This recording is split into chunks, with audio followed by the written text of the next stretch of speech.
Oh, it says it's recording. 3 seconds. No, it's just going live. It should record. Oh, it's live, not recording. I thought. Mute cam, mic, share screen, invite, leaves. Let me see. Okay, here we go. We are live, right? I guess so. Hopefully, people are. It says live. Yeah. So, for those of you who are watching live, hopefully there's more than one or two. My name is Steve Sterling. I'm the director of the Studio City Film Festival, and with me is the director of programming, Courtney Moore. Hi. And she's there with her dog Henry. Is Henry nearby? Yes. Come here. Come here. Up, up. Say hi. Up, up. Henry actually is a professional dog. Henry has done a lot of commercials. Look at him. Look at that handsome dog. Yes. He's done a bunch of commercials, actually. He's a hard-working boy. Yes, you make him work. I do. He's got to earn his keep.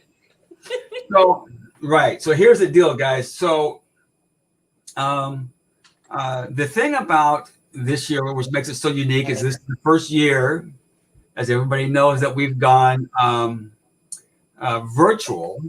And on one hand, it's been kind of good because not being in a theater, we're able to take films from all over the world and more films actually over a 10-day period. But as Courtney, as you know, Yes. The amount of people who are watching the online thing, I think we put on a really good online show. And we had so many great films. Yeah. But not that many people came to watch them, even though we had it really cheap. We only had, it was $15 for the whole thing. And only $7 per block, but not that many people showed up for, unfortunately. So because of that, we're going to have to go a little virtual on the awards too, because we've always given tons of awards out, as you know, over the years. We've got giant. I mean, we have big tables full of trophies. Huge tables full of trophies. Exactly, big one. And so this year, we're still going to give out a number of.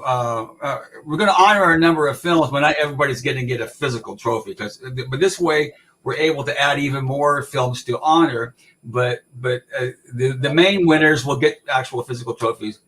When I say main winners, like best overall picture, whatever, a few things like that. But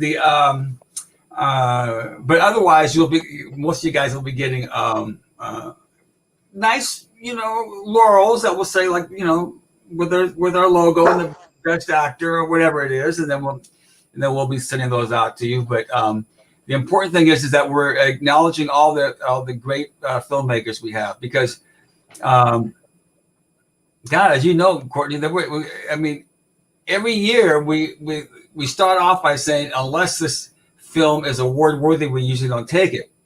But this year we had so many that were award worthy, and even though we got rid of a couple hundred, we still had so many others left. That and this way, we not being in a theater, we were able to take more films.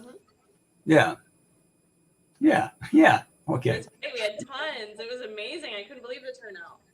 So I would like to start off by. I want to show a little performance thing that blew us away. First of all, let me add one fella here named this is Donald E. Lacy Jr. Yes. Donald Lacy, how you doing, Donald? Hello. Nice to see you. Donald, how are you? Good. Yeah. Good. We're all hanging in there with the virtual. Yeah. We can't hear you, Courtney. Courtney, I can't hear you all of a sudden. No? Oh, no, I got it. I'm sorry. That was my volume. Aha. Never mind. So Donald, we're going to show some other stuff on Donald. But before we do anything, I want you guys to see something that I thought was so fantastic. And it's from this pilot called The Come Up. And this spoken word piece is a great way to start things, I think. Great. So let me try to. Oh, I got to share. I wrote this piece for Dre. I mean, I also wrote it because I need people to join the poetry team. It's just me right now, and I need 3 more students. Can you guys hear? Yeah, I can hear it. It's all I got right now, and I need a little help. Okay, I'll start. I'm growing up in Chicago, where everything is fine. Unless the sun is up, or the sun is down, or it's the day in the summertime, I don't know where to go anymore. I don't know where to go anymore. Now, I've been to a funeral for every year of my life. But of course, some years were skipped, so some years I went twice. And the math seems right, because if you stare and listen to the tick of the clock, you stare into the barrel of the click of the Glock. In the next 6 seconds, a mother has to help her child make a 6-foot drop. Oh, well, I just went to Nick's to get a gyro with fries and a can of pop. Just like the pop of the block when the cops stop by. Now you locked with a rock and no alibi. You got caught by the boss, can't sell a supply. Now you run into your mama in a body bag like my bullets don't have a name. But even if they did, they still be nameless. She says, the quicker the death, the quicker the death, the quicker the death, the less painless. Because I didn't get a chance to say goodbye. I love you, or I told you so. Or whisper, whisked away white widow remedies from the old and golden days. Now I sell blood, sweat, tears, and bullet shell casings from my in-home candy store. Population control, population gone right. Okay, but our population won't die. Now, while most bullets are gang related, the ones that are related to the gangs are the ones that made it, but that's okay. So all baby wanted was to make the front page. Now look, he made the news and obituary all in the same day. Well, maybe some bullets aren't nameless, and maybe they just say you. And if a bullet ever finds me, make sure that you do too. You and a blade from one of your boys that slit my wrist for me to at least make it look like it was my choice. I'm growing up in Chicago, where man does time fly, where the life of a person becomes so worthless, there's little time to say bye-bye. Oh, I don't know where to go anymore. I don't know where to go anymore. Streets and corners become vigils for mourners to stand till the morning, mourning a lost soul. Or where do you stay? See, I stay a block away from where baby got shot because he was out too late or at the wrong place at the wrong time while the block was highway. Wrong place at the wrong time. Must I rewind? See, that baby lives there. That baby's house was on that street. Now a mother is grieving because she can't rock about her baby to sleep anymore. She don't know what to do anymore. Church choir sing rock-a-bye, bye, baby. Mother screamed, God, why my baby? A wise man once told me that everybody don't respect the shooter, but the one in front of the gun lives forever. Clever, yet the one in front of the gun lives free, uncuffed, latching lives onto the chains of his cuff because he's on a killing spree. 1 life, 2 lives, 3 pallbearers, 1 forsaken city. I don't know what to do anymore. To look into my sister's eyes and hope she lives to see my age. Maybe a spouse, 3 kids, a house, and be well paid, hopefully. But I don't want to get my hopes up to then get choke slammed and lit up brighter than the lights of New York or worse. Watch my life flash before my eyes at the speed of the flash from the gun that might take my life quicker than it takes me to go to Nick's to get a gyro with fries and a can of pop. So, I'm growing up in Chicago, where we might just stop growing. Just like the weeds in the grass, the weed that's mass produced. My mama know that she don't know where to go anymore. And we don't know where to go anymore. I don't know where to go anymore.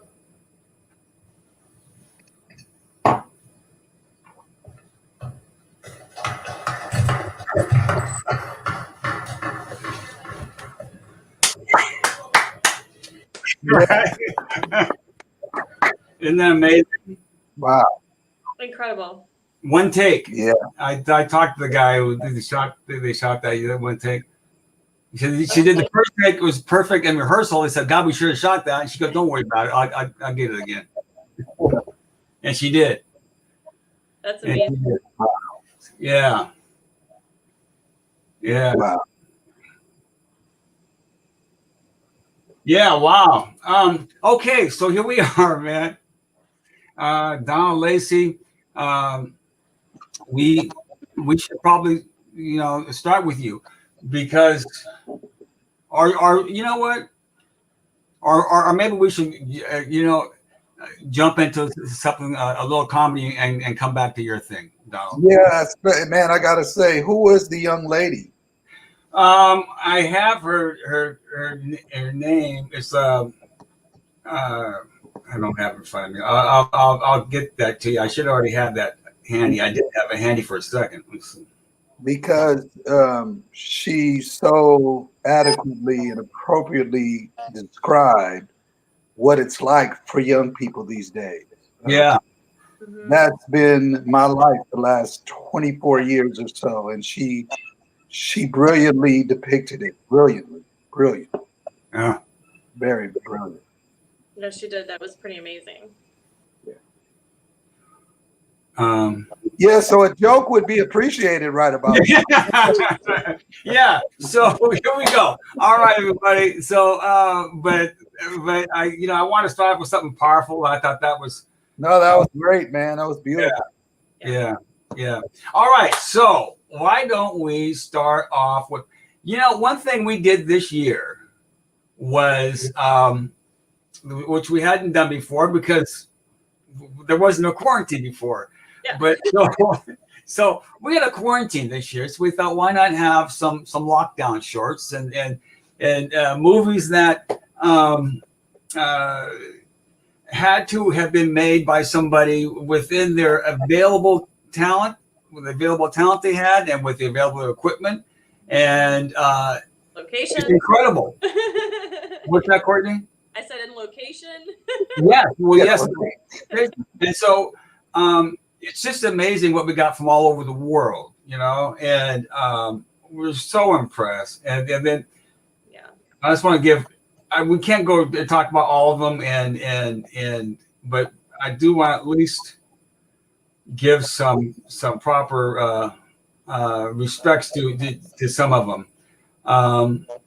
There was one short called Black Lives Matter, and it's about about 3 Indian girls who are trying to explain to other Indian girls, what the Black Lives Matter message is about. It's beautifully done. Then there is a short called "You" about this girl named Renee. She's not having the best day. In fact, she's probably having the worst day ever. She's giving this video presentation to her unborn child, which you find out at the end of the thing. Another great one we really liked was called "Cue Ball," and "Dystopian Snow Globe" by Charlotte Wincott. A cynical podcaster gets a new perspective from a young listener. "Espresso Emergency," a woman desperately attempts to get an appliance repairman to make a house call during the COVID-19. "Willie in the Sky," the fable of Willie was not a recluse on his rooftop, disconnected from everyone in quarantine. A really powerful one we have was called "Tell Me Something," about a woman driven to deep depression by isolation during the COVID quarantine crisis, and called the Suicide Hotline. Can anybody, if you're not in right now, could you mute your microphone? We're getting some feedback from somebody. But one we really thought was exceptional was by a gentleman by the name of John Gray, and he did this. What he described as a black comedy quarantine era murder mystery in a Zoom meeting. And so, which was I thought a very clever way to get so many people together and not have to leave, just like what we're doing right now. And then I think, John, are you here? Let's see. John was here. I saw him come up.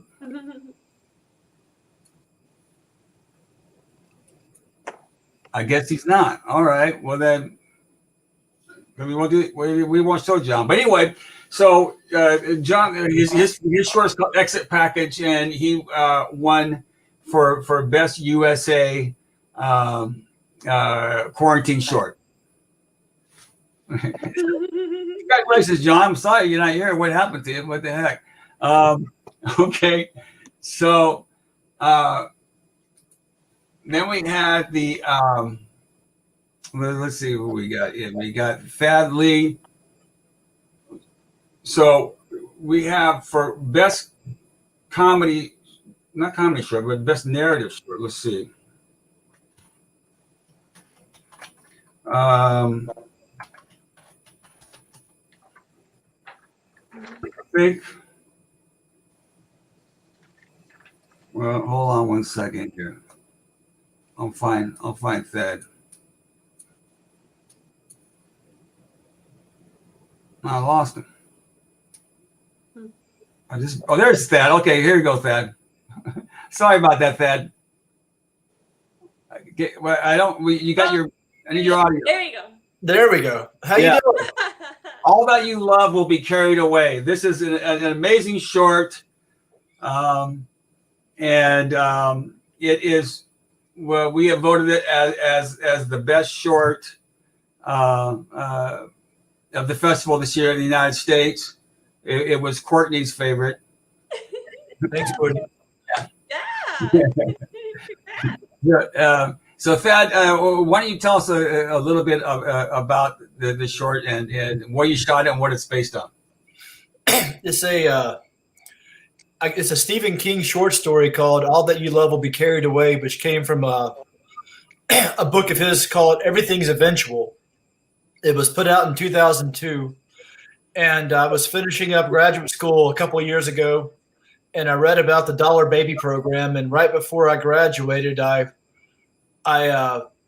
reached out to the King website and tried to get one of his films to adapt, and I got All That You Love Will Be Carried Away, and it took us about 2 years from that moment to really get it filmed. But anyway, we shot it in Mississippi, where I live now, and my wife was a huge help throughout every stage of it, and we just had a really good time over the years. We had when I was living in Los Angeles, I lived in LA from 1997 to 2003. And the first neighborhood I lived in was Sherman Oaks.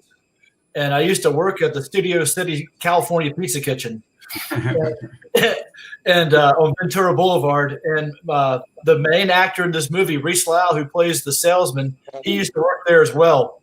And so I really want to dedicate this to Reese because he's been with me. We've been friends for a long, long time. And he had not been acting for a while.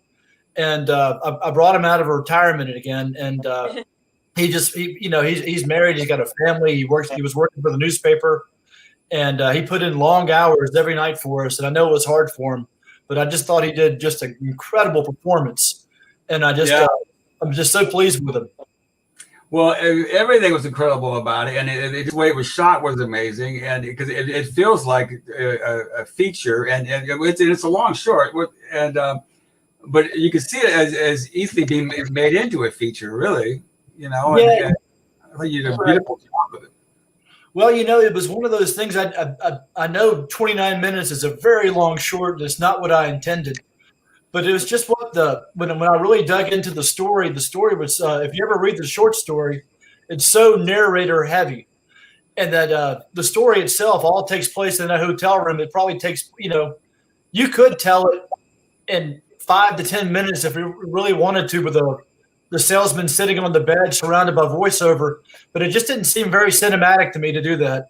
And so I felt we should take the time and tell the backstory of the salesman and of the notebook, and really just try to really open up that world to the sort of thing, really get a sense of what it was like to be a salesman, the sort of trials they go through, the sort of humiliation they go through, the rejection they go through, not just for what they're selling, but sometimes it's just personal, and it hurts. And so, if you did that for 14, it's like being an actor, you get rejected for 14 years, it takes a toll. And so, I just wanted that to be believable, that you really get why this guy's come to this crossroads, but you really don't want him to go all the way. You really want him to step back in the end and take a deep breath and realize there's another path he can take if he'll just get on it. There's I love that early scene when he goes into the store and she says, the woman asks if he dyes his hair. Yeah, that that kind of came. I love that city. In fact, hello. Everything's going to be worth it. hold on. I'm going to show that right now if you don't mind. Oh, sure.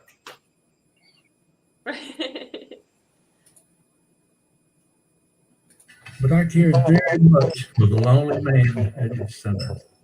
And I really hope things turned out okay for him. Can you imagine anything easier? This is just man. Soon everything's going to be barcode.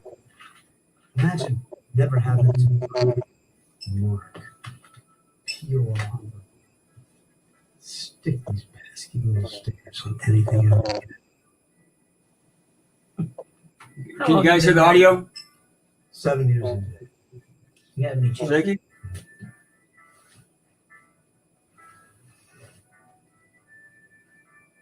Now, why would a married man with a child dye his hair? What do you mean? You saying you don't dye Wait, your hair? can you hear the audio on that?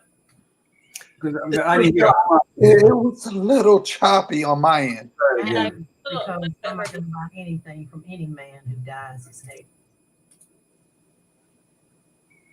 Let's try that again. Hold on one second. Let me try.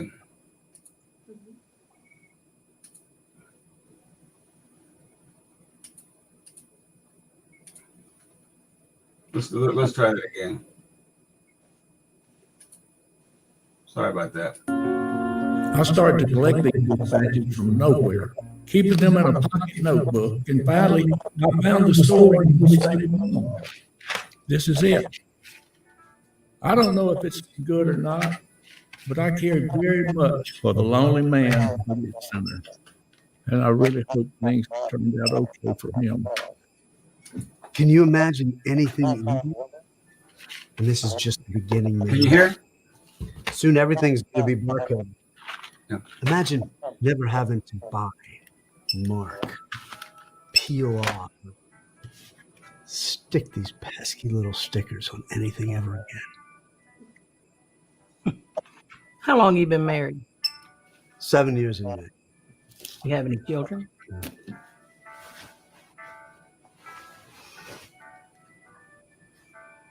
Now, why would a married man with a child dye his hair? What do you mean? You saying you don't dye your hair? What does it matter? It matters because I'm not going to buy anything from any man who dyes his hair. And I'm not going to buy anything from anybody who lies to me either. So I just don't see how this sale can go forward. Do you?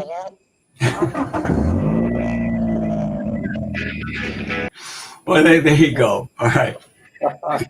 He had fallen into a paradox, and so we had a good chance to use Hitchcock's vertigo shot right there. So I always look for a reason to use a vertigo shot, and it seemed like a good reason as any. Well, she was great. I loved her. That's Susan Mcphail, and she was in the Peanut Butter Falcon, and she was in A Walk in the Woods with Robert Redford and Nick Nolte, and she's coming out with a new movie. Oh, the title drops me, but it's going to be – she's getting roles left and right. Her husband is Johnny Mcphail, who played the Traveler, the guy in the bathroom and the older guy that kind of haunts him in the hotel room. And so they're kind of like the Katharine Hepburn and Spencer Tracy of my town. Johnny was in True Detective, and he's a great film called Ballast. He's just they're both fantastic actors. Nice. And I just got lucky that they just happened to be living where I'm living, and I just snatched them both up, you know?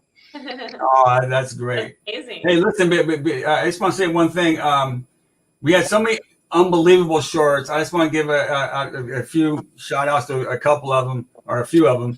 Launderette Blues, the film, which is a great Hollywood satire, and Launderette Blues is brilliant. Postgraduate, about a janitor who cleans an empty auditorium after graduation at the high school he's worked for decades, and then gives his own commencement speech. Hermit, the Tampon, which is brilliant, about sexual assault in college. American Hate, Hurricane Forecast, Shortly to Go, Tell Me Something, and American Marriage, to name a few. Oh, okay. All right, Thad, thank you so much. Great job. Thank you. Thank you, Courtney. It's amazing. Yeah. And now we have to say goodbye to you because we have to force somebody else in here. Sure. Thank you so much. I'll see you later. Thanks, Thad. Bye. Good job. Bye-bye. Thank you. You know what was funny, Steve? What? When the lady goes, I don't believe anybody who dyes their hair, like Rudy Giuliani, no less. Perfect timing. Way to go. Well, you know what? You're right. That was perfect timing. Yeah. Hey, should I leave this right now? or should I- If you don't mind, yeah. Thanks. Okay. All right. So, oh man. One thing I want to add is that, and this is something that so you guys can weigh in on. We started a new thing was called titles. Do you have that handy, Courtney? The titles. Yes. Can you see it? It's the last one, I think. 1 second. Maurice Duke Best Title Award. Oh, we started a thing called the Maurice Duke Best Title Award, right? And because Maurice Duke was a producer, and one of the movies he did was a movie in 1952 called Bela Lugosi Meets a Brooklyn Gorilla. So to me, that's one of the all-time best titles. So the ones that we have this year that were nominated are Drugs, and the Drugs is an acronym meaning Dreams Revealing Unresolved Gestating Sentiment. Don't Time Travel to 2020. Which Don't is do good it. advice. Dystopian Snow Globe. Toilet Paper Jesus. Briar's Cucumber Tostinos. And Adventures in the Attic. Excuse me. So if anybody has a favorite, I would love to find out about it. This hasn't been awarded yet. These are all still in contention here. So what do you think? Courtney, do you have a favorite out of any of those? Yeah, I mean, honestly, my favorite would probably have to be Time Travel to 2020. Yeah, that's a good one. What about you, Don? I was going to say that almost wins just because, but Toilet Paper Jesus. Toilet Paper Jesus is a damn good one. Okay. All right. So we got let's do comedy feature. Now, Courtney, what's the best? What best comedy feature for United States? For the hits. For the hits. Yeah. Well, let's bring for the hits people in here. Let's see. There's one of them. There's Steve Gandolfo. And then where's Tommy? There's Tommy. So Steve Gandolfo was the director, and Tommy was the star. Is that? That's I'm having trouble hearing you. You're coming in kind of like Predator. He was the likable pizzeria employee. Correct. Yeah. Steve, turn up your computer. Oh, you can't hear? I think it's having an audio problem. Is it me, Steve, or Steve Gandolfo? I can hear you. I can hear. Yeah, you can't hear? No, everything's coming in like kind of boggled. I can be the translator. Oh, now it's clear. Yeah. So, Steve Gandolfo, can you hear me? Now I can hear you. Cool. Now you can. Okay. So, listen. Well, congratulations, you guys. Yes, congrats. Thank you so much. Thank you. Yeah. So, for those of us who haven't seen it, well, actually, I've seen it, but anybody who hasn't, just give us a quick rundown on the plot. So, pretty much the basis is how YouTube kind of took over the world. The idea was, well, what if it was you? What if that funny video was you were the butt of the joke? And a million people see you as the butt of the joke. And how your life changes. We all watch those videos where we see, as 10 million hits and some guy looks like a real piece of work, but what if you were that guy? What if you happen to be that unlucky person? Who's the butt of the joke, like Tommy was. Yeah. Yeah, but you guys make it sound like there's some sadness there. I mean, but you're playing it for laughs. So, you know. Oh yeah, because you got to laugh. Well, at the end of every joke, it's usually sad. It should be. Otherwise, it's not funny. I don't know, man. I don't know if I buy that. So, the idea behind this was, if you're that person, how would you handle it? Yeah. No, I get the idea.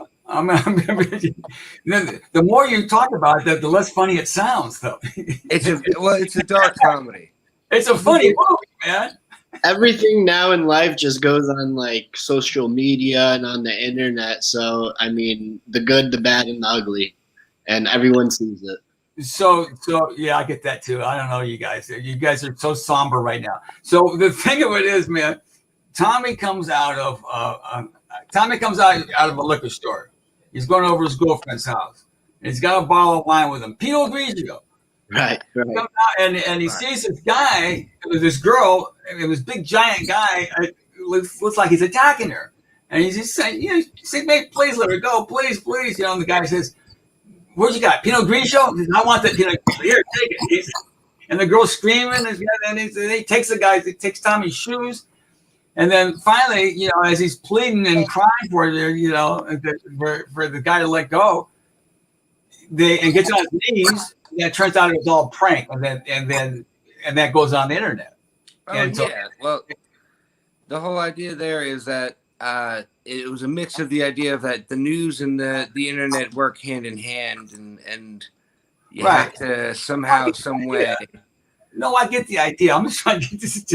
I'm just giving you the setup. That's all. And then, so from that, Tommy it has to try to reclaim his girlfriend and reclaim his life, because even his parents won't even talk about that point. Yeah, no one wants to deal with Tommy after that. Nobody. Or George Jordan. Nobody wants to deal with him after that. He gets exiled from society. Yeah. It was very, very funny, man. Great job directing it, Steve. Thank you so much, guys. You were great, Tommy, and I love Krista Allen. I had no idea she was so funny, and she was amazing.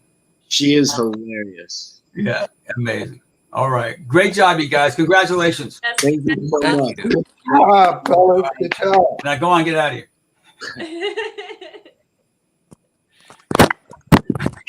I mean, really. And that's the director. No, yeah.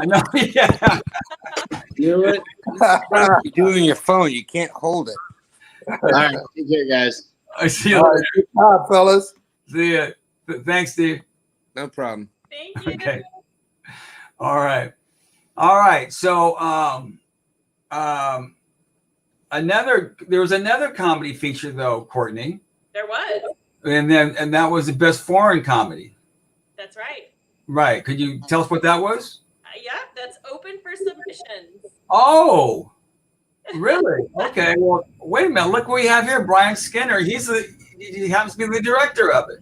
Wow, that's amazing. Thank you. Yeah. What are the odds that he was right there? Hi, Cheers. Brian. So, I don't know about you, but I love Canadian humor. And So do I. So, yes. and there's I love that you love Canadian humor as well. Yeah. and you grew up in Canada, right? Oh yeah.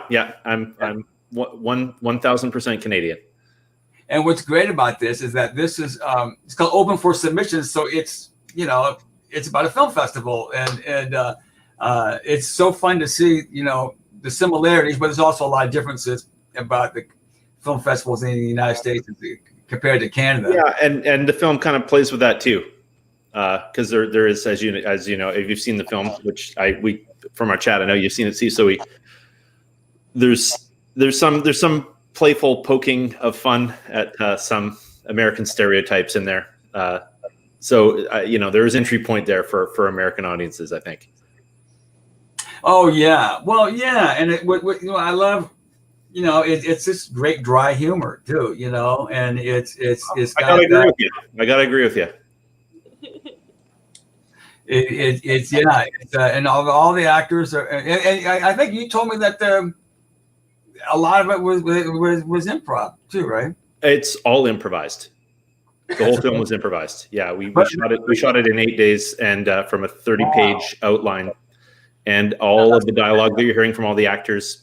I mean, there's films in it that are not improvised because it's about a film festival, so we had to shoot a bunch of little films to put in it. But all the dialogue that you're hearing from the actors and the principal photography is all improvised. You know, what was so interesting, I mean, maybe the credit goes to the editing, but well, I was the editor too, so I'll also. Yeah, well, there you go. But that you never get a sense that the actors are fumbling for their words, you know, and because a lot of times, even with good improv, you can tell that, all right, come on. Sometimes they drag it on too long, you know, and I noticed that you, as an editor, you were able to keep it down, it looks like.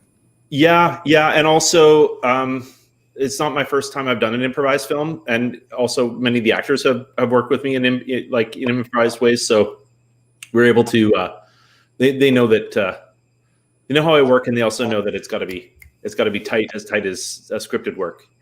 Everyone's really fantastic that way. Yeah, and then I would imagine this your movie's probably being embraced at various festivals. It's done, yeah. We've done really well at festivals, and we've also done well. Yeah, we've done well at festivals, and also like just different industry recognitions here in Canada. It's been great. It's you know, for a film that we made in 8 days, all improvised. It's been just phenomenal. Been really happy with the response. And then where was that location where you shot it? Was that in at a film festival office? Or you shot in a theater, right? Yeah, we shot at theaters, and we thought I used to work at a film co-op, so we shot a lot of it there. Okay. Yeah, nice. It was a great job, Brian. Thank you. And thank you so much. And thank you so much, Studio City. Much appreciated. Thank you. Thanks, Brian. Thank you. Wow. Okay, that was Brian. Thank you, Brian. Thank you, Brian. We have this guy's been down. Let me hold on a second. It was Wade. Hiya. Chitwood, who did the best sci-fi short. Thank you. And their best sci-fi shorts was also we had a lot of really great ones this year. We had Make Believe, AE1, Pop Culture, The Creature from the Bag Lagoon, Liftoff, Shadow of the Mandalorian, and The Assassin's Apprentice. And Wade's is called The Prospector. The log line is a lone man searches for his place in the universe, but obviously that's much more than that. So why don't you tell us a little bit more about your plot? Oh, okay. Yeah. Can you hear me okay? Yeah. Yeah. The movie's about this mysterious asteroid prospector who's searching the universe for his fortune, but his journey takes him to a place where he has to look directly at his soul and decide what he's willing to sacrifice for his ambitions. So... Yeah.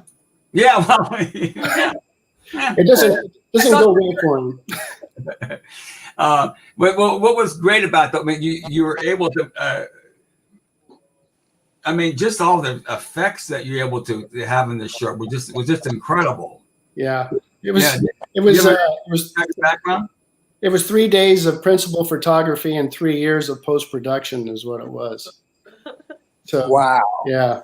And then, like, as I was wrapping up post production, I had to get music, and I was lucky enough to, because I was going to go with the regular kind of alien sci-fi music, and then I was driving home one day, and I heard this band called the Shivas on a local radio station here, and I was like, I wonder if I could get that music to work with that movie, because it would be a great juxtaposition, you know, and sure enough, it worked, and it was one of the happiest moments. Is like I was putting in all that rock music, and when it was done, I was like, "Holy cow, it really works!"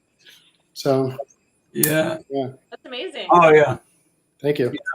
It's a great job, and I can see why it might taking you 3 years to post, because it was, as you're watching, you keep thinking, this is a short. This is a short, you know. Yeah, and I cut 3 minutes out of it too. It was a lot longer. Wow. So, well, great job. Thank you. Wonderful job for your best. Thank you, Studio City. Thanks, Wade. Thank you. All right. See you next year. All right. Yes. Well, hopefully, we're in a theater next year. All right. Right. All right. That goes Wade. Wow, that is amazing. I know. Where's Joe Kelly? Audio. Can you hear me now? Yes. Hello. Joe, remind me of your film. Sassy. I'm sorry? Sassy. Oh yeah. Well, damn, your audio. You're on your cell phone? Yes. Yeah. Okay. But we're gonna make quick work with you. But Understandable. But this is it's a great show, and it's a combination. It's like Silicon Valley meets The Office, you know. Which it's just brilliantly done. All the characters are just right on time, you know, and really well done. Did you write? You were one of the writers too, right? I wrote it and I directed it. Yes. Nice. Yes. Awesome. Thank you. Have you been having a good reception from it? Because it just looks like I mean, it's just as funny as Silicon Valley, you know. It's so good. It's getting very well received. Getting into a lot of festivals right now. The actors were great. The ensemble, I'm getting a lot of recognition for the ensemble. There wasn't really a true lead, but everybody knocked it out of the park, and I just couldn't be happier with the performances. So a lot of best ensemble awards. Yeah. The head of the company, I love. I mean, he's perfect, and I love the girl who's kind of like a little shit disturber, you know, who's sitting down there and then got her vape going and. Right. So I had actually worked in software sales for a while, and my intent was just to kind of mock it and make fun of it, and then with COVID happening, I had shot it like 2 weeks before the lockdowns, and I did a little tie-in, just kind of saying, oh, hey, everybody's going to be working from home, and it just kind of opened it up like that. And after that, it really just kind of felt like a pilot to a series. And and so, you know, I've written all the other episodes, and we'll see where it goes from there. Yeah, no, it's a great pilot. And in case I didn't mention that was our TV pilot. So wonderful job, Joe. And next year, thank you, Steve.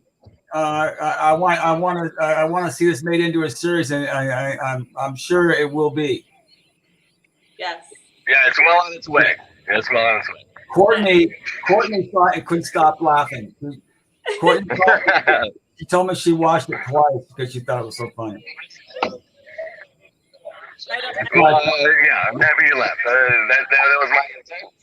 So if that happened, great. All right, thanks so much, Joe. Congratulations on a great job. Good job. All right. Appreciate it. It's been a great experience with Studio City. Love you guys. Thanks. Thanks so much. Thank you. You know, I think, what was amazing this year is that we had, and Courtney and I were talking about this a little while ago, about the amount of documentaries we got that were just amazing. Yeah. One in particular, there was one. It's called The Last Man. That was it takes place in India, and it's a story of these people that they're born into poverty, even by their surname, they're like earmarked for poverty, you know, and they have a lower class, and they have to manually clean out all the sewers in the cities in New Delhi. I mean, they like as little children start off, they put them in the sewers, manually clean out sewers with no protection or anything. To just anyway, that was awful. I didn't want to know. But we had some great ones. We are all in this together about a man who set off on a cross-country bicycle journey with no food, no money. And the last man, like I said, illegal, about the journey of the Salvadoran immigrants. Las Ayalas, life or death path to U.S. citizenship. The river showed how communication and purpose play into the success and failures of managing the homeless population in Aberdeen, Washington. For fear of Kofi, investigated the causes and effects of a police shooting that took place inside a college campus. Lost in Berlin, where the director, Rob Mcphail, takes the viewer along on his desperate quest to discover his family's fascinating past.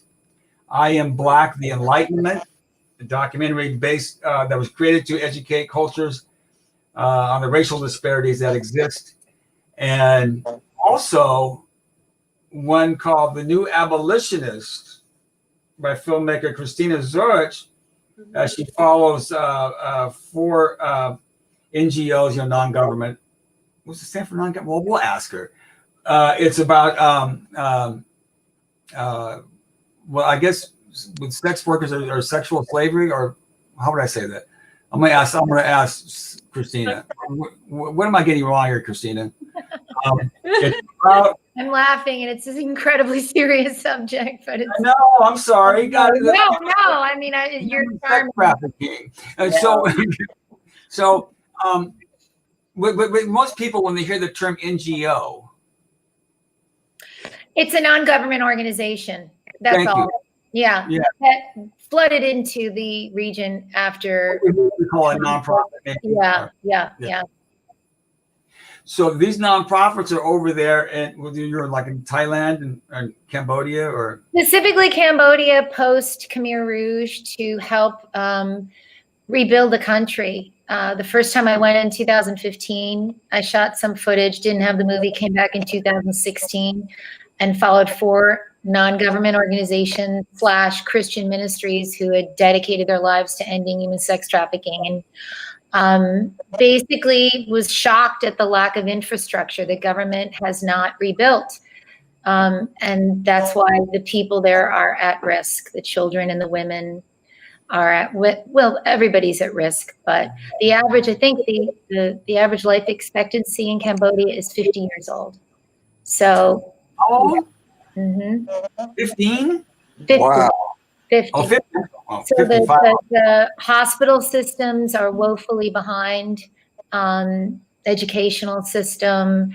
There are no social welfare systems.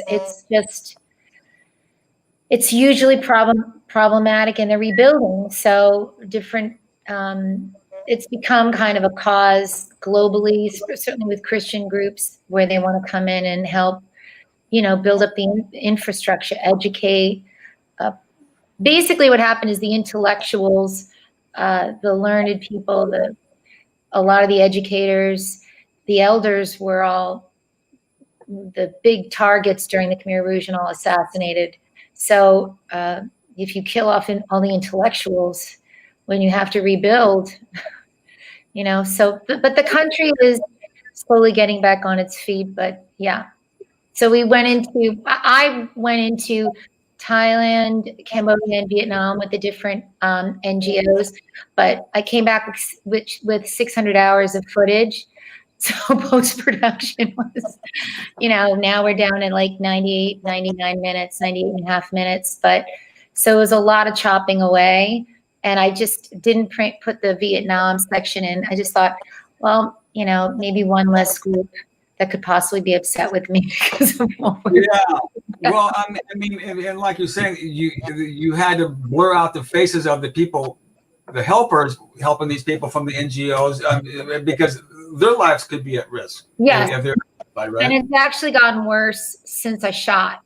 The CNN came out with an interview, did some investigative reporting, and just got true stories from people living in Cambodia about human sex trafficking and whatever connection they had to it. And the prime minister got furious and threatened to throw out the NGO that was being interviewed, revoke their visa and stop the work they're doing. So I had two of the NGOs since then very worried and concerned that that they be protected. So I'm walking this fine line of trying to be able to use whatever I can to help attack this problem, raising awareness, educating people here, but also protecting the work they do there so that they can continue doing it. So it's just a very difficult fine line. Yeah. Yeah. Well, bless your heart for the work that you do, which is just incredible. And then how did you get initially involved with it? I met kind of this social justice warrior named Erica Grieve, who had been a nurse, and a lot of women and children were coming into this hospital in California who had been sex trafficked, and there was literally no system set up to rehabilitate them. So she just pivoted and decided, I want to start an NGO, raise funds to build homes, staff them, and get some kind of medical structure to help revive these young people so that they can have, their future isn't stolen from them. And I met her at a party in Hollywood in 2012. Everybody's celebrating, and I'm like in this crazy slow down time warp with Erica, and she's telling me about this, and I was like, what can I do? She told me some other nightmare stories that would take a long time to explain, but and then I basically, I was teaching acting at the time. I'm an actress, I teach acting, but I had been teaching pretty steadily for a few years. But after a conversation, I just said, I know some cinematographers and I know directors, let me send them your way, and they can help, shoot footage that then can help raise funds for your homes. But everybody wanted money. So cut to, I sold some property, had all this money on me here in LA, and I thought, wow, now I could do this as an active service. And I haven't made any money on it. So it's tough to make money on it right now. But I hope that, people, if they have an interest in this subject matter, please go to our website, www.thenewabolitionistdoc.com, and go to the What Can I Do page and research these different NGOs, because trust me, I've met the three of them that are allowed their identity to be seen somewhat. Tamar Center, Nightlight, and Extreme Love Ministries are really doing incredible work and really changing people's lives. It's beautiful, it's inspirational. There's a part of me that wanted to stay and just work, who knows?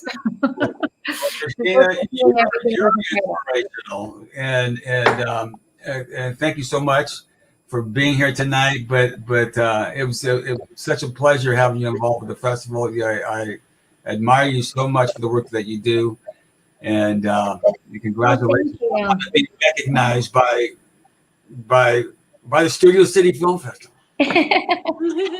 Thank you. Could you give that website one more time? The website, www.thenewabolitionistdoc.com, and go to the What Can I Do page, and that's it. That was the whole impetus and the start of the film, and kind of I'm doing a full circle because now I'm just sending people there to try to activate people and educate them. Thank you very Christina. Thank you so much. Thank you. Thank you. Thank you, guys. Thank you. Bye. Good night. Wow. Yeah, it's amazing what you worked. Boy, there's we got to get to we'll talk about that some more later, but right now There's a gentleman I have here right now named Felix Ramos. Felix Ramos, how are you, Felix? I'm doing well, Steve. How are you? Now, Felix, for the narrative feature, Courtney, you probably you remember the name of it?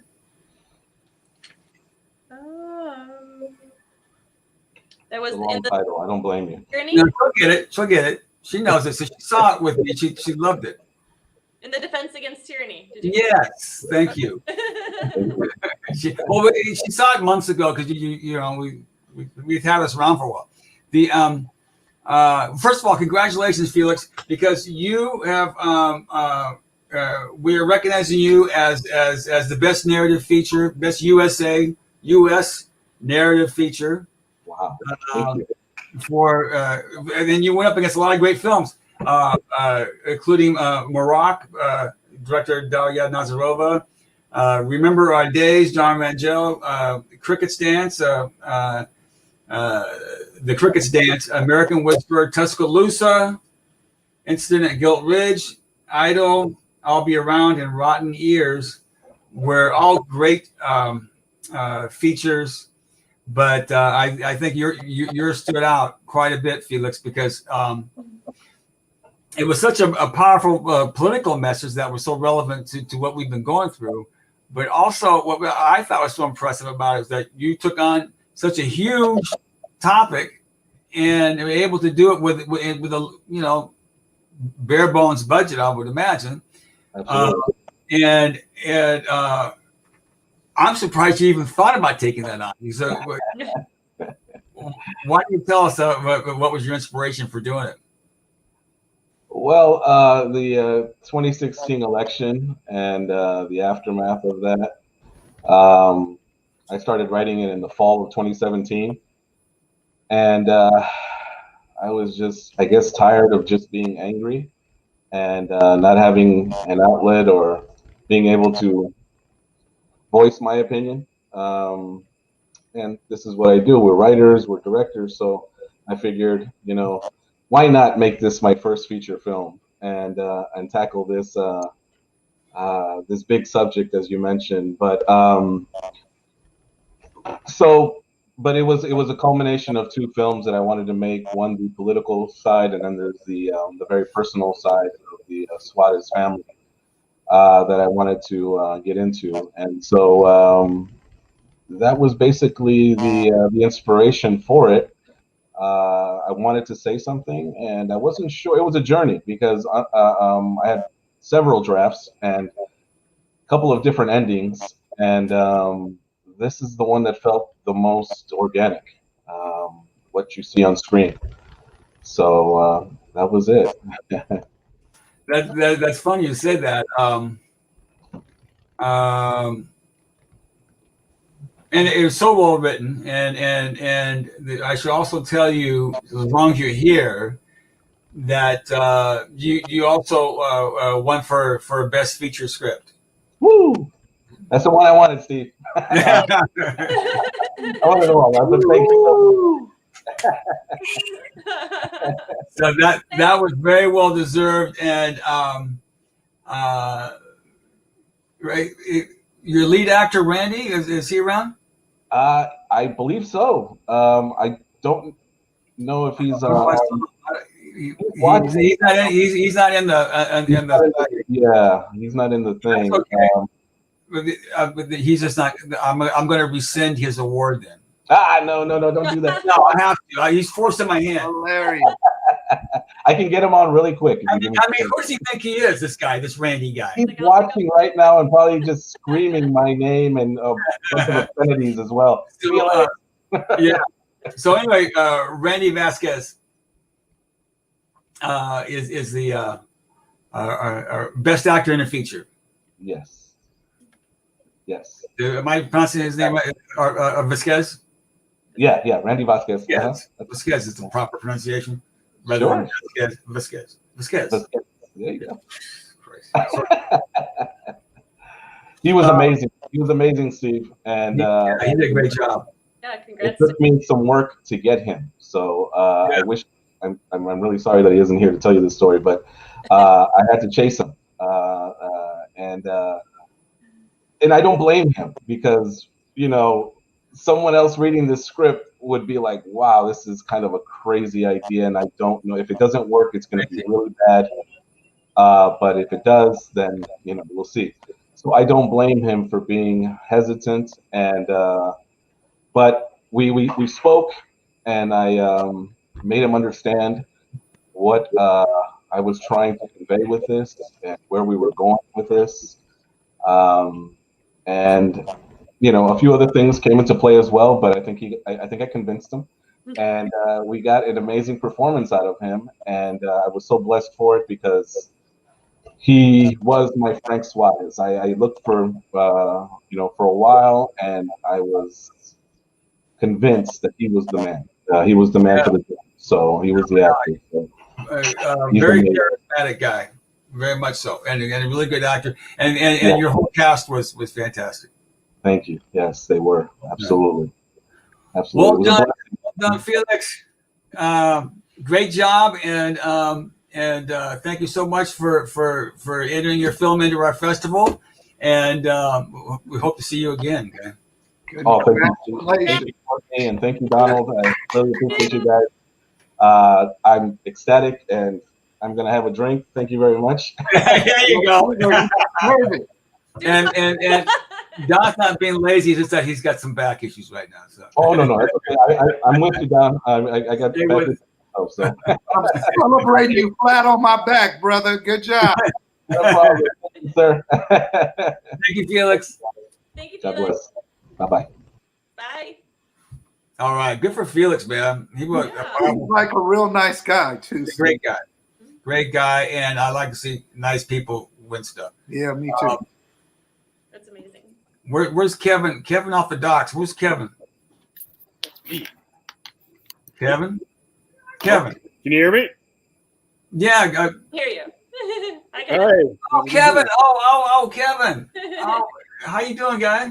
I'm good. How are you guys? Oh, God, man. You have a comedy short. What's it called again? Off the docks. Yeah, like it says right here on your name. Yeah, I figured I'd make it easy. Oh, sorry about that, buddy. No problem. All right, so Kevin, man. Okay, so under comedy shorts, let me just talk about comedy shorts for a second. The comedy shorts we have were just incredible. I'm just gonna name a few at this point. The Heist, about a couple of small-time crooks who decide to rob a small jewelry store in the quiet town they live in. That's hysterical. Extra, which is about an extra in Hawaii. Despite her talent and drive, actress Chelsea Harlan constantly finds herself sidelined into extra roles. Criminally challenged, director Rob Mojica, when a briefcase of money is stolen from a mob boss, two unbelievably incompetent mob guys volunteer to retrieve it. But then there's Off the Docks, and Off the Docks is it deserves a more of a log line than what I have here, but what I have so far is a small movie crew of zany characters is burdened with trying to finish their film on time, which doesn't give it true justice because it's so great because it's a small film crew, and you see all the different personalities that take place in a small film crew shooting inside of an apartment. It's just a marvelous job, Kevin, and you do a great acting job in this. And it's so funny, and everything is so well cast. Every character is pitch perfect. Thank you. I'm glad my idiot friends came through for me. Yeah.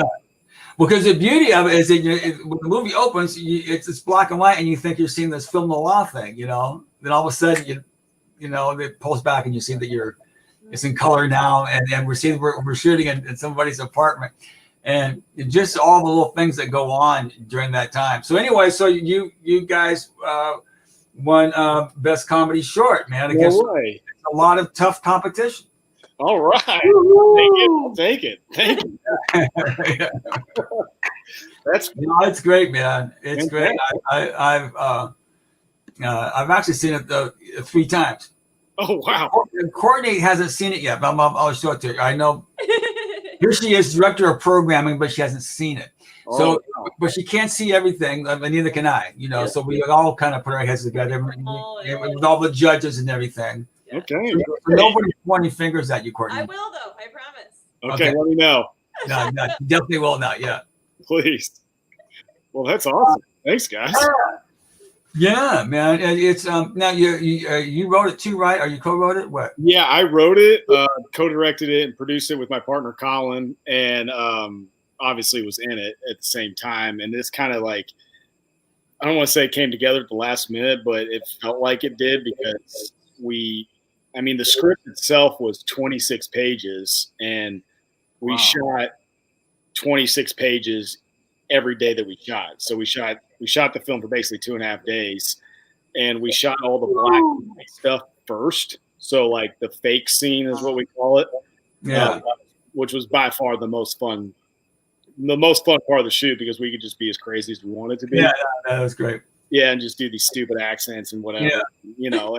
And, so we shot that part first. We shot the black and white stuff, the fake movie first, and then we shot the rest of it basically in 2 days. And we shot it, the way we did it was we shot it all basically one in this direction one day and then all one in this direction one day. We shot the entire script each day, basically. So were a lot of those actors guys you worked with before? Yeah, so one of them's my roommate. My roommate was the camera guy, the guy who doesn't care about anything. Pretty much plays himself. The girl I was acting with is my friend Amanda, who I worked with at the time, and then everybody else was all my friends. So like the director that I was fighting with is my friend from the gym. The sound guy is a guy I worked with. So like it was all this kind of like came together, and I, you know, when we finished writing it, I sent him the script. I was like, hey, we got this thing. It might be kind of funny. Do you want to be in it? Or here's, you know, this is your part. And everybody was like, yeah, hell yeah. So now you say you co-directed that. So how did that work as far as sharing those duties? And did you ever butt heads at all? No, actually it was great. So we kind of split it into like duties. So Colin, my co-director, he was the more of like the shooting and the camera and behind the camera stuff. So like he was in charge of like making sure the shots were set up correctly, and I had more involvement with the actors. So making sure, you know, the tone of the scenes were going, the timing was going, because the script itself is very predicated on like timing and fast beats and trying to hit those, you know, jokes that we have in there as quick as possible. Yeah. You know, longer, short than most. So that's how we kind of separated it, and it worked out perfectly because we really just didn't have time to sit and think about and argue about anything or talk about something. It was just like, go. Well, yeah. And that's, to me, that was, to my view of comedy anyway. I think what you guys did was textbook perfect, because to me, comedy is timing, jump, bump, bump, bump, bump, bump. You know, it's got to be a rhythm. You know, exactly. And that rhythm stayed. You guys didn't hit any lulls. You kept that rhythm going the whole time, and didn't ever try to oversell a joke. You know, he just glided through and just relied on their acting chops too. It was, everybody was just so well done, and it was just perfectly directed. It was great. Great, guys. I'm glad you liked it. Yeah, no, I loved it, man. That's what you guys wanted. So, listen, thank you so much, man. And, you know, hope to see more of your stuff in the future. Well, thank you, guys. You guys are actually our first festival we got accepted to. All right. Yeah, we literally wrapped it, I want to say, in, when was it? Like end of August. And you were the first festival awesome. Submitted to, and we've been in, and now we won. So thank you so much. That's great. No, that's great. He went to the best festival first. I mean, that's good thinking on it. Exactly. Exactly. All right. Thanks so much, Kevin. Thanks, guys. Enjoy your night. Kevin. All right. Bye. Okay. So now there's not we don't have any more in the wings. So let's right now go through the rest of the stuff. All right. I want to get those people done. Like, we kind of went out of order there a little bit because we had people waiting in there that had. We got our narrative feature. The narrative feature, though, for a foreign narrative feature, Courtney, you have that handy there? A Suburban Love Story. Yes, A Suburban Love Story by Stephen Wallace. Unbelievable job. 3 couples deal with the intricacies of love with the theme that each person is accountable for their own, I don't forget what it is, for their own, must take responsibility and must take responsibility and wear the cost. Got it. So it's just 3 bizarre couples, and they're all having an affair, and they're all just doing crazy stuff, man. But it's so well done, and it's so human, you know. And it all takes place in Australia. So this is a great Australian movie. Great job, Stephen Wallace. Comedy features, we took care of that. Sci-fi feature. What's our sci-fi feature though? The Unhealer. The Unhealer. The Unhealer. The Unhealer. Unhealer. A botched faith healing on a bullied teenager bestows Native American powers that reflect any attempted physical harm back on his aggressor. So that means, Donald, if I hit you and I had this power, I would feel the hit. Crazy, right? I love that. Yeah. Sure. Okay. So we got sci-fi short was The Prospector. Comedy short was Off the Docks. Quarantine short Exit Package. Did we talk to? Oh yeah, no, did we? Did he not show up? No. No, he didn't. Jack and June was this an amazing short in Germany that they did during the quarantine, and what they do in the confines of their apartment will blow your mind. It looks like they're on a soundstage or something. They got these elaborate dance scenes, fight scenes. It's just incredible. Jack and June. Also nominated in that category were My One True Love and Stay Home. Quarantine comedy was the winner of quarantine comedy is Don't Time Travel to 2020. And he didn't. Don't do it. That's hysterically funny. Also nominated in that category was Country and What Did Derek Do? And country is spelled without an O, so you know. All right. Quarantine comedy for foreign was the Adventure Brothers. Hysterical, incredibly clever. Narrative short we already went through. The other nominees for narrative short were Sheltered, Talk, The Pair, A Handful of Rust, Launderette Blues, The Film, Postgraduate, Hermit, The Tampon. I read all those before. Okay. Foreign short. Oh, I didn't mark that down, but it was Kala, which also means black, and that's based on the racial attacks on Africans in India, which is fascinating because you see this, you know, he's a kid from Nigeria. He's discriminating against in India because they call him dark, you know, because he's darker than them, which is ironic. It's very good. TV pilot, Sassy and Outside the Box. Outside the Box is a comedy about homelessness. Well, that's generally funny.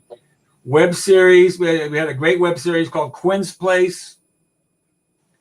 The other really good web series that we did like were My True Story, Nightmare on Maple Street, Lower East Sides, Merce Season 2, The Peaceful Revolution, Public Rider Season 3, Breaking and Entering Episode 1, and Out in Love. Music video was The Last Black Man, which is a powerful music video. And and the comedy horror was I'm sorry, Courtney, you can say that. Comedy horror. Yeah, we got comedy horror. Zombies 2020. Zombies 2020. Jack Barton directed. Amazingly funny and just a great horror short. Also nominated there was Stay Awake and Household Demons. And then for it was a comedy horror, but for a horror short it was called Make a Wish. Make a Wish. The guy Ed Hong isn't here. He said I thought he was going to be. He wasn't. Student short was the nominees for student short were Virtually in Love, Cover Up, Boots, A Strange Calm, Oma, Grandpa's Long March, Out of Stock. But the winner was Magician Game of Detective. Magician Zhang Chen uses talent of face changing and traditional Chinese tricks to help the FBI. Documentary short.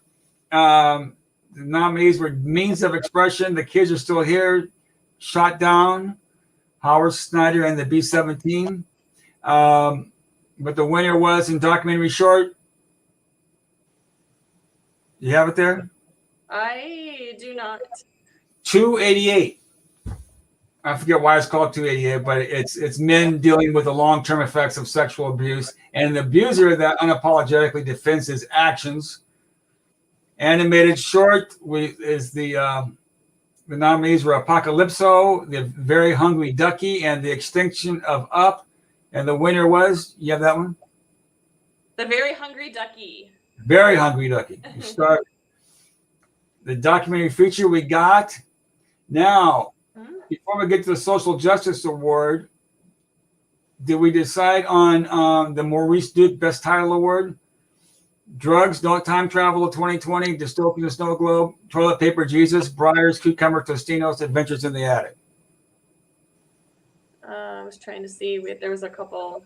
Yeah, Toilet Paper Jesus, Donald? You like I'm kind of with Courtney based on everything that's happened this year. Okay, Don't Time Travel of 2020. It's also very funny. We're going to leave it at that. Don't Time Travel of 2020. I like that. It's a clever title. Yeah, no, it's spot on. Narrative micro short is. You have that? I'm sorry, you cut out. What did it say? Narrative micro short. Narrative micro short. I have. Is it One Is the Loneliest Number? One Is the Loneliest Number by Fred Duke and narrated by her unbelievably talented daughter, Augie Duke. It's a 1970s coming of age film about a quirky loner who tries her first cigarette. And it's also a great anti-smoking commercial because her mother died of lung cancer. Micro short comedy, what do we have? Banana Phone. Banana Phone. A desperate woman seeks help when she discovers her one and only banana is in poor health. It's crazy. It's crazy. It's great. Best actress in a feature. Marissa Harba? Marissa Harba in the movie called Morocco. She puts on an incredible performance. We already talked about best actor in a feature was Mandy Vasquez. Best director in a feature. What do you got, Courtney? Veronica. I'm going to want to butcher her name. Veronica Robledo. Veronica Robledo. She did. Yeah, she was in the Crickets Dance, and she was very, very well deserved. She did an incredible job putting this movie together, and she did a great job directing it. So, best director in a feature is Veronica Robledo. As we said, Felix Ramos was best script for a feature. And we have the best of fest section. The best of fest for best feature, Courtney.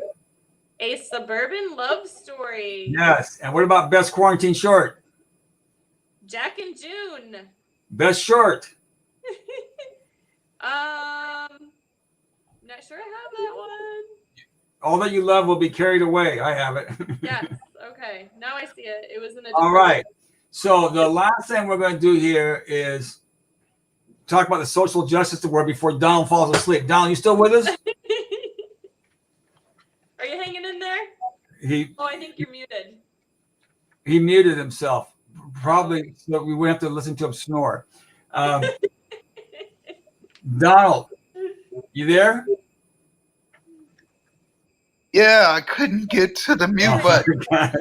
No, I tried to wait. I'm actually enjoying this, man, and I'm just laying on ice right now. So listen, I bear know. with Keep me. taking those painkillers. Right. Yeah. Go big pharma. Not really. So but listen, yeah. let me give you a little background on Donald. So we named this award after Donald a few years ago. Donald and I have been close friends and brothers for like, I don't know how many years, 25, 30 years, who knows? It's been a long time. But then we came up together doing a lot of comedy, and then 1997, his daughter was tragically killed in a drive-by shooting. And so what Donald has done to help the social justice cause is, in the name of his daughter, he started a nonprofit organization called Love Life. And he did an amazing thing. As the man who killed his daughter, he actually went to San Quentin this year to meet him after 20 years. And CNN covered it and forgave the man and even helped him get a parole, which is an amazing thing that not too many people, I think, would be able to do. And because of that, I thought I wanted to start a social justice award anyway. And then my first thought was, I'm going to name it after Colin Kaepernick. And I thought, wait a minute. But Donald embodies social justice and the acting side of it as well, and entertainment. So I thought that would be a perfect fit, and it has been. This is the third year. Wow. And the first year, I think we honored one person of one film, and the second year, I think we honored 4. And, what's remarkable, too, is that because we advertise the fact that we, encourage social justice films, that we keep getting so many more films that with a social justice theme. So rather than just try to pick one out, we thought we would recognize all of the ones that we have. Well, first of all, we want to recognize that I don't have her name handy. I'm sorry. The young girl at the very beginning who with her slam rap, but also like to recognize Viral. Viral is about this kid named Quincy. He's been finding it difficult to cope with the death of his younger brother, who was wrongfully shot by police. Kala, which is based around the racial attacks on Africans in Delhi and in Delhi, India. The Tampon, which is following a night of heavy drinking, an art student comes face to face with the complexities of consent. So it's about sexual assault in a college environment. I Am Black the Enlightenment, the documentary created to educate cultures on the racial disparities. American Hate, based on the true story of an Indian immigrant couple whose lives are shattered by an unexpected hate crime. The Come Up, which is, we saw that rap earlier. That's the name of the pilot. Last Black Man is the music video. Illegal, the journey of Salvadoran immigrants for fear of Kofi, investigating the cause and effects of a police shooting that took place on campus, shooting a black man who wasn't doing anything, bothering anybody in his own home. The River, talking about homelessness. The Raising of a Son, which is a journey through the landscape of paternal impacts, specifically the absence of fathers on children. We Can't Breathe. It's about a young couple, how they clash in the wake of a racially charged murder. The New Abolitionist, which we heard about, and Road Dogs. It's about a South Sudanese migrant who wants to sing his rap song and to African youth, but he's targeted by Australian police. And The Last Man, which is about the complete violation of basic human rights and dignity in India with the scavengers who have to work in the sewage system. So that's about 10 recipients of the Donald E. Lacy Jr. Social Justice Award. Wow. And so a huge part of that is that response and having these people come with these projects. A lot of it, I'm sure, is due to your involvement, Donald, and so I'm sorry that like we're in a theater last year, we were able to give this award to these people in person, but at least they know that you're here in spirit and virtually to give it to them, and we'll make sure that they all get laurels that will have the award on there. Everybody who won tonight will get a laurel, at least a laurel with what they won for. Some of you will get actual physical trophies. Yeah. Yeah. Can I just say, first of all, thank you, brother. I'm beyond honored again for this. It's one of the greatest things to have my name associated with. And what is so amazing, like a real quick story, like, last year, the young man who was one of the recipients, I've developed a relationship with, who I met at the festival last year. And he's a West Oakland kid who was like 7, 8 years old. And he lived a few blocks from where my daughter was murdered. And then he would see us in the streets doing peace marches. And I just think it's more than just idyllic and just serendipitous that here it is 20 years later that I would meet this young man and develop a relationship with him. And that's all due to you, brother. So I'm honored beyond words, grateful, and to see so many important films by these great filmmakers that deal with all the trouble and turbulence and ills that are going on as our society, man. I'm just amazed at you for bestowing such an honor on me, and congratulations to you. I know this year has been difficult. We've had several talks on the phone, but for you to pull this off in this manner and to have such great films from all, and kudos to you, Courtney, for helping so much. Thank you, sweetie. It's good to see you. But man, this is to have something like this on films that are so meaningful, man. I'm just more than grateful and honored. Oh, beautiful, Donald. Beautiful. Have you? Thank you. Very well put. I love you, man. And love you too, brother. I'm also sorry that what you've had to go through, but you've gone through it with such dignity and honor and compassion, and I admire you so much for it. Hey, man, the feeling's more than mutual. And I got to say, as we know, I've had films in festivals. I've covered film festivals. The way you treat your filmmakers is exemplary, needs to be lauded. And I hope all the filmmakers seeing this realize that most festivals don't go out of the way to interview all the filmmakers and put in all. So, man, God bless you, man. I mean, this should be like the Shangri-La for any filmmaker to get your film exhibited. I'm not just blowing smoke, because I've seen the hard work. Yeah, I've seen the hard work and the extra mile you go to honor the filmmaker. So as an artist myself, no one else does this, bruh. No one. So bravo. Yeah. Well, thank you. But I really, I owe it all to Courtney for the work that she's done. Aw. Well, forget you. Bravo. Yeah, Courtney's the real hero behind this, huh? No, I really have very little to do with it, Oh, man. Yeah. No, man, but hey, thank you. And to all the filmmakers that are still watching, there's still a few of them. We still got some left. Just know that, because this is an issue that people have emailed me about. I told all the filmmakers this year that their alumni, they have their next film that they submit will be free. There'll be no waivers. The fees will be waived. And so I've had people email me and say, "Well, yeah, send me the code." I said, "Well, wait a minute. There's no code. We're not taking any submissions yet." So, but for everybody out there that's still listening,